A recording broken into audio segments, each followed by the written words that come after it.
And we're back here on HQ Spotlight. We're even at 37 years old. Steph Curry has been the face of the Golden State Warriors for just years and years. Last season, he guided the Warriors back to the playoffs and orchestrated a first-round upset over the number 2 seed Houston Rockets. However, in the second round against the T-Wolves, he sustained that hamstring injury, and without them, Golden State was limited in 5 games. So now approaching 40, the question has naturally come up on Steph Curry retiring. He recently said this: I'm kind of just taking it in 2-year chunks. I just want to be in a position where I've put myself in a position where I can say I've done everything I can.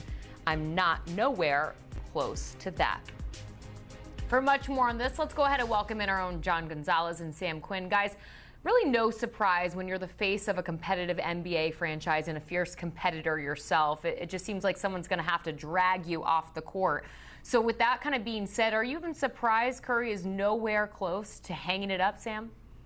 No, of course not, right? Shooting lasts forever. It's the last thing you lose as you age. Not a coincidence that he mentions this 2-year window. He's got 2 years left on his incredibly expensive contract. He's going to become among the highest paid players in NBA history, and then he'll reevaluate from there. The big question here is just going to be, how long can he maintain his cardio, right? The thing that makes Stephen Curry special, aside from the shooting, is all that moving he does around the floor. He's mostly an off-ball player. He makes defenders chase him around the court. As long as he's capable of doing that, I see no reason he should retire. The Warriors are going to pay him forever, right? He's such an icon there. He's going to keep making $50, $60, $70 million a year. So why not? If he can keep shooting, he can keep playing. Yeah, absolutely. I mean, 37 is the new, what are we going to call it, 32? I mean, you're only as old as you feel. Age is just a number. He looked great last year. I don't want him to hang it up anytime soon. This is just a selfish component from my standpoint, Jordan and Sam. I want LeBron and Steph to be out there in their mid-40s playing old man YMCA games. I don't want them to hang it up anytime soon. There was just a picture the other day, and apologies because I only watch the Phillies. There's only so much RAM after basketball season. He was 45 years old throwing on the mound. I think it was Hill maybe. I don't know. Jordan, you probably know. This is what I want from Steph Curry. I want him out there forever. And by the way, the Golden State Warriors last year, after they got Jimmy, a little bit of fountain of youth for the Warriors, they looked fantastic.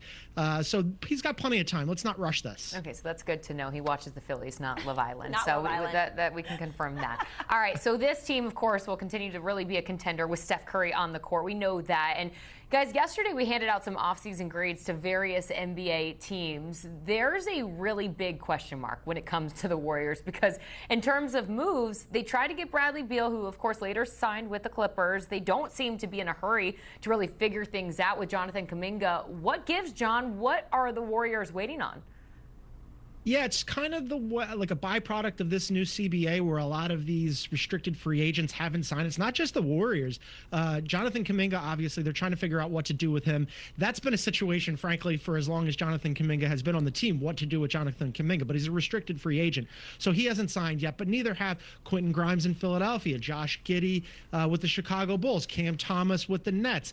They're reportedly rumored the Warriors are linked to Al Horford. We're waiting on that. Kevon Looney decamped for the Pelicans. I think Al Horford would be a perfect fit for them. And they're also linked to potentially DeAnthony Melton being there. So, yeah, it's kind of like hurry up and wait this offseason, but it's not just them. So kind of in terms of the grade, if we're talking about grades for them, I would have given them an A almost accidentally for signing Jimmy or for trading for Jimmy Butler last year, where they wanted to get KD and then they luck into this like marriage of convenience with Jimmy where he really fits perfectly. If they get this business done with Kaminga and Al Horford, then we'll give them a grade. But for right now, it's incomplete.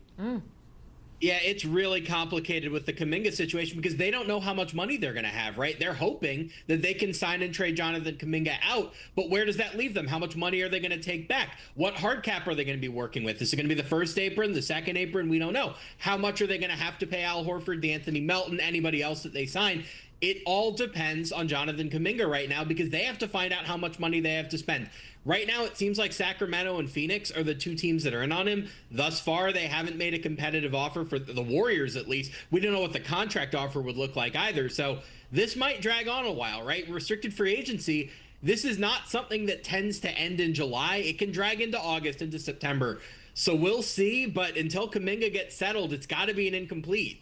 It's got to be an incomplete, but I'm seeing you're giving them a C. So with Kaminga, is it a C, Sam?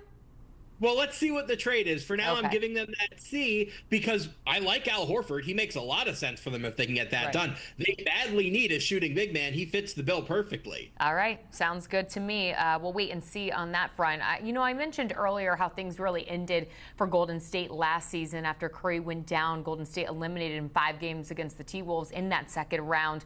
What is your prediction this season, Sam? I'm having them as a play-in team for now. It's tough just because we don't know what the depth chart's going to be. My real issue is how old they are, right? Steph is 37, Jimmy Butler, Draymond Green, they're both in their 30s. I don't know how well they're going to hold up over that 82-game season. They obviously played very well when they got Jimmy Butler at the deadline, but holding up for 30 games when it's kind of a race to the finish from February on, that's really different than over the course of 82 games. They're very, very dangerous in a small setting, right? Whether it's one game in a play-in setting or a 7-game series.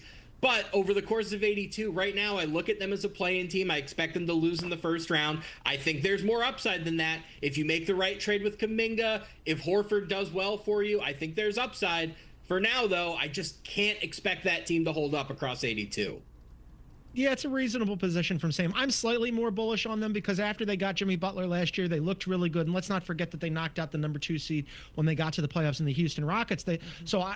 Yes, they are a little bit older. Yes, it's a long season. But if things break right for them and they stay healthy, I've got them projected to be a playoff team proper as the 5 seed. I think there's pretty clearly 3 teams at the top of the Western Conference in Oklahoma City, the Rockets, the Nuggets. Then I really like what the Clippers did, another old team. I've got them as the 4 seed. And then there's 3 teams I think that are fighting for that last playoff spot proper, which is the Golden State Warriors, the Wolves, and the Lakers, the last 2 rather.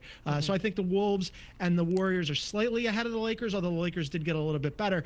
I don't know really why I have the Warriors ahead of the Wolves, because the Wolves made it to 2 straight Western Conference Finals. I think that's maybe a little disrespect on my part for the Wolves. And then with the Warriors, I've got them as a 5 seed winning a round. I think at a previous prediction segment, Jordan, I had the Clippers as the 4 seed winning a round too. So nobody go back and check the Carfax on this. I'm not sure the math is going to add up, but just in a vacuum here right now on HQ, Warriors is the 5 seed, they won a round. You get a pass just this one time. Just this one time, John. A lot of question marks surrounding this franchise, that's for sure, of the Golden State Warriors. Gentlemen, always great to see you here on HQ Spotlight. Golden State poised to still contend, according to odds makers. You see them there, plus 1,600. However, no surprise, the Thunder at the top there with the best odds to win the Western Conference at plus 140.